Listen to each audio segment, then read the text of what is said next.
शिष्यता इस दूरी तक चढ़ा लीजिए कि अपने गुरु से प्रेम पनप जाए। हे, उसके बाद आप सूत जाइए ना, महादेव गुरु है, गुरु जवाबदेही लेते हैं, न सोने देंगे। मेरी क्या स्थिति है देखते हैं आप। सचिवालय से आता हूं 6 बजे, भीतर गया नहीं कि अब मन में खुद बुद्धि है कि साला चले बाहर में, गुरु भाई लोग आया हुआ, बाहर चला गया। 11 बजे रात तक बाहर रहा, फिर आया, भोजन किया। सुबह नींद नहीं खुली कि बल्कि 5 बजे भोरे वाइफ कहती है कि देखिए ना गेट पर 2-3 आदमी है, ताला खुलवा दें। हम कहा खुलवा दें। अब गुरु रिन्यूअल कर रहे हैं, अब गुरु जागरूक हो गए, वो आपसे रिश्ता बनाए हुए हैं। जब शिव ही आपसे रिश्ता बना लेंगे, बचेगा क्या? उनसे भी ताकतवर कुछ होता है, ईश्वर से भी ऊपर कुछ है। लेकिन पहले तो प्लंज आउट खुद करना होगा, पहले तो अपने को फेंकना होगा उस रिश्ते में। मैं नहीं कहता कि आप समर्पित होइए, रिश्ते को जोड़िए। पहले तो आपको हमको रिश्ता बनाना होगा, क्योंकि वो गुरु है, एडमिशन हमको आपको लेना है। विद्यालय है, स्थापित है, सभी जानते हैं इससे बड़ा विद्यालय नहीं होता है। सभी जानते हैं शिव से बड़ा गुरु नहीं है। सभी जानते हैं कि शिव वही शिव है जो हमारे घर का बाबा है, जिससे 1000 वर्षों से हम आप जुड़े। वी नो इट, हम लोगों को पता है। हमारे माँ बाप भी उनकी पूजा करते रहे हैं, हमारे पूर्वज भी करते रहे हैं, हम भी लोग भी गलती से या मन से कभी प्रणाम कर ही लेते हैं। उसी को गुरु बनाना तो अपना, वो तो एस्टैब्लिश्ड है, वो तो सदियों से स्थापित है। रिश्ते हमको आपको बनाने हैं और शिष्य का रिश्ता बनाना है। बाबा का तो रिश्ता है ही, उसी से पढ़ना है। कहना है कि रउआ हमरा तो बाबा छेबे करिए, सरकार हमरा पढ़ेबे नहीं, सरकार हमको ज्ञान नहीं दीजिएगा। बिना ज्ञान के तो न धरती चलती है, न आसमान चलता है। ये माइक तो है, अकिल हम लोगों को नहीं रहे इसको ऑन करने की। प्रयोग होगा इसका, चिल्ला चिल्ला के बोलिएगा तब वो लोग नहीं सुनेगा। ज्ञान तो चाहिए ना। इतने विद्यालय क्यों खोले गए हैं विश्व में? ज्ञान देने के लिए। इतनी पाठशालाएं, इतने तरह तरह के विज्ञान के जो इंस्टीट्यूट संस्थान चल रहे हैं, वो ज्ञान देने के लिए। आदमी के बच्चे को ज्ञान देना पड़ता है। जानवर के बच्चे प्रकृति से ज्ञान लेके आते हैं। आदमी का बच्चा पैदा होता है तो माँ दूध पिलाती है, जानवर का बच्चा होता है तो गाय दूध नहीं पिलाती है, बच्चे दूध पीते हैं। क्यों? इसीलिए कि आदमी के में जो माँ है उसको ये बुद्धि है कि बच्चे को उठा के वो दूध पिलाएगी, उसको बुद्धि है। प्रकृति उसको दे के भेजी हुई है कि आदमी है, इसको बुद्धि है। लेकिन गाय को ये बुद्धि नहीं देती है प्रकृति, वो बच्चे को ही ताकत दे देती है कि बच्चा जब पैदा होता है तो खुद ही उठता है और माँ के को क्या कहते हैं, थन में दूध पीता है। तो आदमी के बच्चे को ज्ञान देना पड़ता। इसीलिए गुरुओं की भी परंपरा ईश्वर ने चलाई है। इंसान भी उसी ईश्वर गुरु से अपनी शक्ति लेके गुरु बनते हैं। यहाँ पर वही शिव गुरु हैं। इसीलिए कहा जाता है कि वो तो गुरुओं के गुरु हैं, क्योंकि कोई भी गुरु होता है तो उसी गुरु की ही शक्ति से गुरु बनता है, उस शिव की गुरु की ही शक्ति से वो गुरु बनता है। उसी का अंश लेता है, वो उनके गुरु भाव का अंश लेता है, उनके दया भाव का अंश व्यक्ति में आता है। तो कोई बुद्ध होता है, कोई महावीर होता है, कोई कीनाराम होता है, तो कोई मच्छंदरनाथ होता है। उसी का अंश मात्र है। हम तो कह रहे हैं कि गुरु शंकर रूपिणों का है जी। शिव जैसा गुरु क्यों खोज रहे हो? शिव नहीं है क्या? मर गए क्या? भैया कभी आपने मरने की बात नहीं कही, क्योंकि आपको पैदा होने की खबर ही नहीं है, तो मरने की बात आप कर ही नहीं सकते। जिसके पैदा होने की, जिसका जन्माष्टमी बनाइएगा, जिसकी रामनवमी बनाइएगा, उसके बारे में आपको पता है कि किसी ने जल समाधि ले ली तो किसी को बहेलिए के तीर से शरीर छोड़ना पड़ा। लेकिन शिव की तो आप कोई अष्टमी नवमी नहीं मनाते। इसीलिए नहीं मनाते हैं कि आपको पता ही नहीं है कि शिव पैदा हुए थे। आप तो शिवरात्रि मनाते हैं, स्थिति मनाते हैं, विवाह का दिन मनाते हैं। आप तो उनका जन्मदिन मना ही नहीं सकते, आपको पता ही नहीं है। और जिसके जन्म का पता नहीं है उसके मरण का पता आपको नहीं चलेगा। इसीलिए शिव की शिवरात्रि मनाई जाती है। तो जब शिव गुरु के रूप में उपलब्ध हैं, देवता के रूप में उपलब्ध हैं, तो आप ऐसा क्यों करते हैं कि महादेव जैसा देवता चाहिए? महादेव तो उपलब्ध है, कुछ भी नहीं लगता है। सभी देवताओं से कम खर्च है शिव की पूजा में, कम मेहनत है शिव की पूजा में। कम ड्यूरेशन है, कम समय लगता है, कम शक्ति लगती है, कम साधन लगते हैं। धतूरा चढ़ा दीजिए, पानी चढ़ा दीजिए, काम चल जाएगा। भजन भी नहीं गाना है, वो मुंह में कैसे अंगूठा हिलाते हैं लोग, वो कर देते हैं, उसी से काम चल जाता है। जिसको गाने नहीं भी आता है वो भी कर सकता, कोई दिक्कत नहीं। तो गुरु शंकर रूपिणों क्यों? गुरु तो शंकर खुद हैं। गांव मोहल्ले में शिव की पूजा हो रही है, घर घर में शिव की पूजा हो रही। उसी शिव को अपने गुरु के रूप में जुड़ना है ताकि वो ज्ञान दे हमको। वही ज्ञान आपको समझा लेगा कि जाने की जगह रहना नहीं है भैया यहाँ। वही ज्ञान आपको इस दुनिया में भी काम करेगा, वही ज्ञान आसमान में भी काम करेगा। गुरु ही ज्ञान देते हैं। और गुरु आपके पॉकेट में है, नगर में बच्चा ना शहर में क्या गोद में बच्चा शहर में डिडोर। और रिश्ते बनाइए, अपने रिश्ते बनाइए, पहले अपने से रिन्यूअल कीजिए। खिड़की खुलने के समय में वहां खड़े हो जाइए जरूर, बाद में तो खिड़की ही आपको जगा लेगी। भाई साहब आप खुद जग जाएंगे, सुतिए ना आप। शिष्य के रूप में अपने रिश्ते बना लीजिए, बाद में तो गुरु खुद ही आपको जगा लेंगे। जब मैं मधेपुरा में आज से 16-17 साल पहले मैजिस्ट्रेट था, तो हमारे मैजिस्ट्रेट साहब बैठे हुए हैं, अब तो सेवानिवृत्त हो गए हैं। जब मेरे साथ थे मधेपुरा में तो मैं कहता था इन लोगों को, हालांकि बहुत कम उम्र थी मेरी उस समय, मैं कहता था कि सर महादेव को गुरु माने, चादर तान के सूत जाइएगा। उसकी जवाबदेही है, खाली रिश्ता बना लीजिए, दाखिला ले लीजिए। और वही हुआ। अब हम लोग सो नहीं सकते। बताइए ना, किसी संडे को हम रह रहे हैं रांची में, 7 दिन सचिवालय में 10 घंटा खटते हैं। आज संडे होता है, छुट्टी मिलती है तो कभी डाल्टेंगंज, तो कभी कोडरमा, तो कभी चतरा, तो कभी बेगूसराय, तो कभी सहरसा शिव चर्चा में। चाह के भी हरिनाम नहीं रुक सकते, रुकने ही नहीं लोग देगा।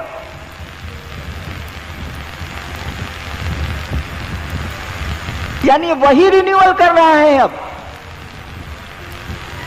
अब तो शिव ही आपको हमको जगा रहे हैं। बस मामला खत्म हो गया। जब शिव की तरफ से चली दोस्ती, शिव की तरफ से चला प्यार, तब क्या दिक्कत है, तब क्या मेहनत। शुरू में मेहनत, शुरू में संकल्प की जरूरत है, शुरू में भाव की जरूरत है, शुरू में इस विचार को कायम रखने की जरूरत है कि हे सरकार आप मेरे गुरु हैं, हम पर दया नहीं करिएगा। क्या लगता है इसमें, हमको जरा समझाइए तो आप लोग। रात में सोने गए हैं बिस्तर पर, बिछौना में बिछौना पर चले गए, चादर ओढ़ लीजिए, रांची है ठंड पड़ती, सूत जाइए। नींद आने के पहले महादेव की तस्वीर अगर मानते हैं तो कोई तस्वीर दिमाग में आने दीजिए, याद करिए।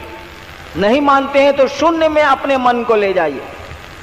सोचिए कि हम आसमान में हैं और पूरी धरती के ऊपर बैठे हैं, और उस शून्य में अपने मन को ये समझाइए कि तू महादेव का चेला है, हे शिव आप मेरे गुरु हैं, हम पर दया करिए।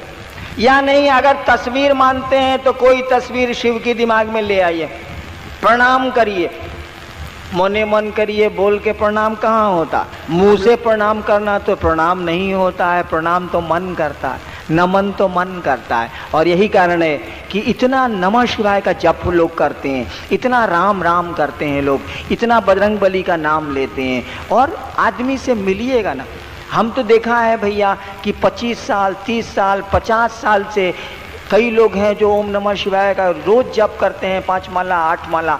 अब मिलिएगा तो लगेगा कि साला आदमी ये नहीं है, तो महादेव क्या होगा। अरे इंसान ना भगवान बनता है, इंसान के शरीर में साला वो आदमी ही नहीं है। ये इतना नमः शिवाय करता है, इतना मंदिर जाता है, गरीब आदमी भी आवेगा, बेचारा निसहाय कोई आवेगा, बिना घूस लिए उसका काम नहीं करेगा, उसको भी लूटेगा। दोष समझाने वाले का, इंसान का बच्चा उसको ज्ञान नहीं दीजिएगा, नहीं समझेगा, वो दोष उसका नहीं।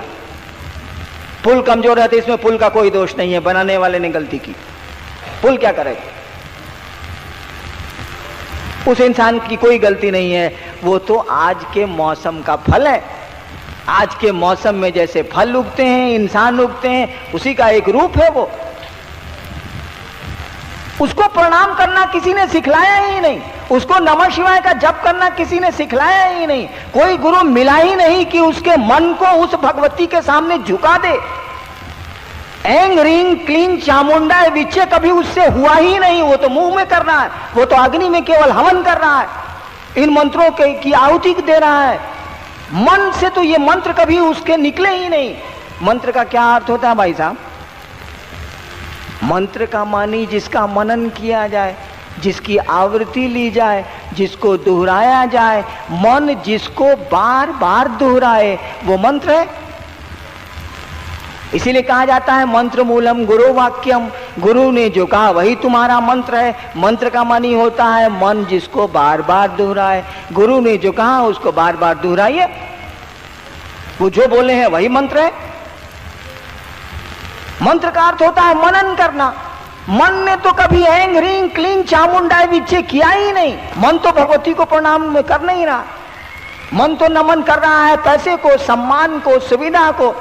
गलती हमारी आपकी नहीं है, दोष हमारा आपका नहीं है। हम तो इस मौसम के फल हैं, हम तो ऐसे परिवेश में पलते हैं। दोष जाता है गुरु पर। अगर गुरु आपके ठीक नहीं है तो ये रिजल्ट आएंगे। हमने कहा कि भाई साहब महादेव को गुरु काहे नहीं मानते हैं? जानते हैं जबरदस्ती भी पुण्य कराया जाए तो उससे लाभ होता। सर जॉन वुडरॉफ का नाम सुना?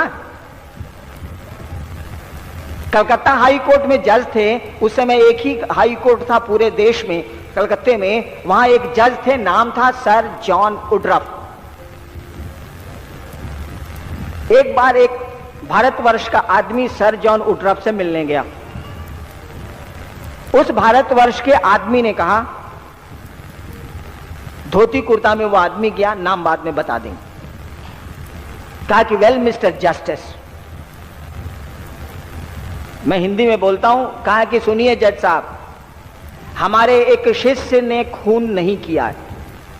आज आपके न्यायालय में उसका केस आया है, उसको फांसी नीचे हो गई है, आप उसको माफी दे देंगे? अंग्रेजी में उसने कहा उस जज को। भाई आज जो जज साहब के यहां कोई बात कहने जाए तो वो अरेस्ट होगा। वो जमाना था साहब। सर जॉन वुडरॉफ ने कहा गेट आउट, बाहर देख। कहा कि जज साहब मैं जा तो रहा हूं, लेकिन आपको ये बात कह देता हूं कि उस मेरे शिष्य ने खून नहीं किया है, गलत आरोप उस पर लगे हैं और आप उसके केस को एडमिट करेंगे और क्वीन एक्विटल देंगे आप। कहा गेट आउट। सर जॉन वुडरॉफ लिखते हैं, वो पूरी तरह याद किए हुए हैं कि दूसरे दिन यह मामला है और इसमें जजमेंट देना है कि केस एडमिटेड। एडमिट होगा तब ना फांसी होगी उसको। Case admitted. 2 महीना के बाद वही आदमी फिर जस्टिस से मिलने आता और सर्टिफाइड कॉपी जजमेंट के लिए हुए हैं और सर जॉन वुडरॉफ से कहता है थैंक यू मिस्टर जस्टिस, आपने एक्विटल दिया, इसके लिए आपको बहुत बहुत धन्यवाद। कहता व्हाट नॉनसेंस, क्योंकि उसने तो जजमेंट दिया था कि केस एडमिटेड। कहा कि दिस इज योर ऑर्डर। उस आदमी ने वो आदेश की सत्यापित प्रति जज साहब को दी। सर जॉन वुडरॉफ ने उस आदमी को बैठाया, अपने ऑफिस के आदमी को कहा रिकॉर्ड लाओ। रिकॉर्ड मंगाया। सर जॉन वुडरॉफ देखते हैं कि अपनी कलम से उन्होंने लिखा है acquittal, heard and the accused, और उसी की सर्टिफाइड कॉपी वो लेके आए। 15 मिनट 20 मिनट तक सर जॉन वुडरॉफ सोचते रहे। उसके बाद सादा पन्ना खींचा। उस समय गवर्नर जनरल इन काउंसिल होता था, मैंने उस समय वही सबसे बड़ा अफसर होता था इस देश में। लिखा governor general in council, I sir John Woodroffe hereby resign. Sir John Woodroffe ने रिजाइन कर दिया। और जो आदमी गया था यह बात करने के लिए उसी के शिष्य हो गए। उनका नाम था विद्यार्णव। सर जॉन वुडरफ ने तंत्र पे बहुत सुंदर लिखा है और बहुत खूब लिखा है। एक जगह सर जॉन वुडरफ लिखते हैं, जबरदस्ती पुण्य कराने की बात मैं आपको बता रहा हूं, लिखते हैं वो, उनकी किताब है द प्रिंसिपल्स ऑफ तंत्र, 2 वॉल्यूम में, इतनी मोटी।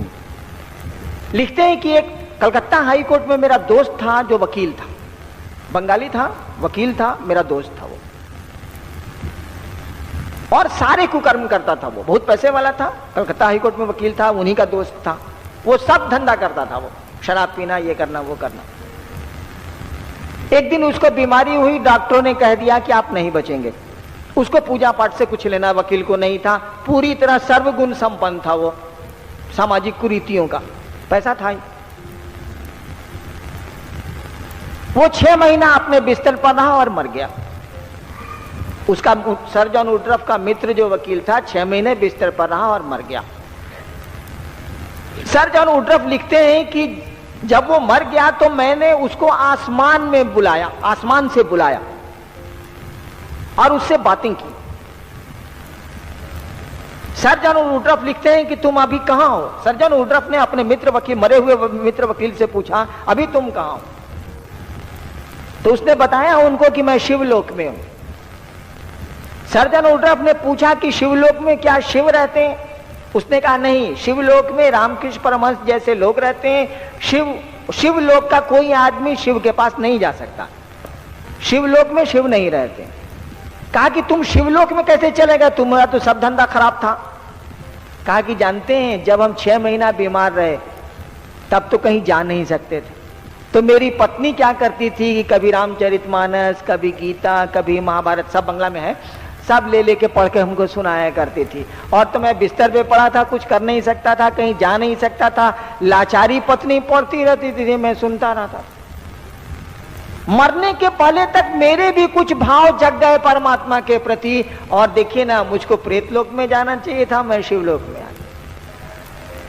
मैं आपको कह रहा था, जबरदस्ती भी पुण्य कराइए, जबरदस्ती भी महादेव का चेला बनाइए, अपना पॉकेट खर्चा करके चाय पिला के भी उसको राय दीजिए कि हे महादेव तो गुरु हैले ने, जरा मान के देखो ना क्या लगता है। रात में सोते समय ही बिस्तर पे कहना, याद करके उनकी तस्वीर को, उनके पांव पर अपने मन को ले जाके मन ही मन प्रणाम करके कि हे महादेव, आपके हम चेला हैं, आप हमारे गुरु हैं, हम पर दया नहीं करिएगा।